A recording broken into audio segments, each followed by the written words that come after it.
Space. Silent, black, cold beyond comprehension, devoid of life, empty to the ultimate reaches of imagination. Or is it?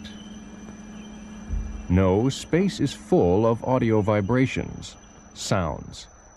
The solar wind, a plasma of charged particles streaming from our sun, is a medium for low-frequency radio waves and sound-like vibrations. Two 30-foot antennas on NASA's Voyager spacecraft listened in the region of Saturn. These sounds are exactly what one would hear connecting a pair of earphones directly to the antennas as the spacecraft approaches Saturn. 1 billion miles from Earth, Voyager readies itself for the passage to come. The thumps derive from the craft itself as its thrusters fire to align it and keep the antenna pointed toward a tiny Earth.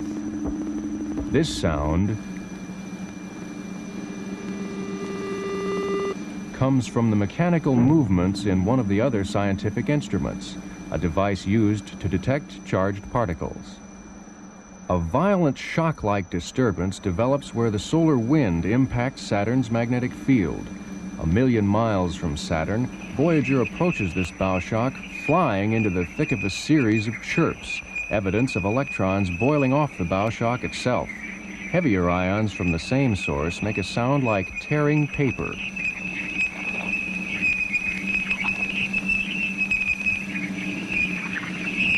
Approaching very near the planet, 110,000 miles above its atmosphere, Voyager detects a mysterious phenomenon. Very low-frequency radio waves seem to be interacting strongly with the energetic electrons in Saturn's radiation belts, kicking them out of the belts and into Saturn's atmosphere. This sound is called chorus.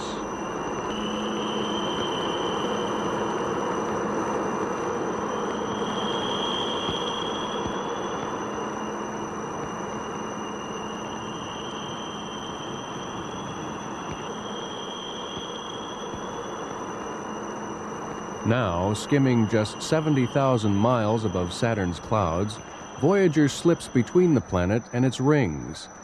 Crossing the ring plane, Voyager weathers a hailstorm as several hundred dust-like ice particles pound the craft each second.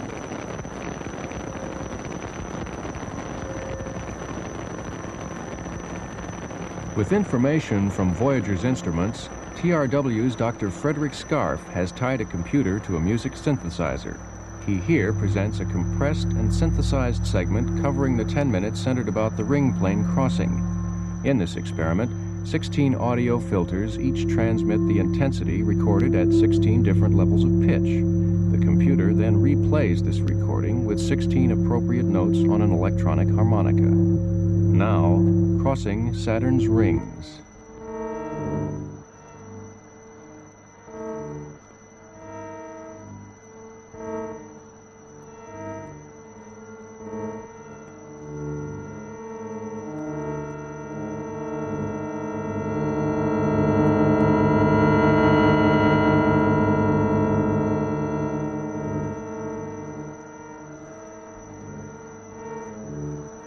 The sounds of Saturn fall silent as Voyager races on through interplanetary darkness when in 1986, once again the craft's antenna will eavesdrop on the universe.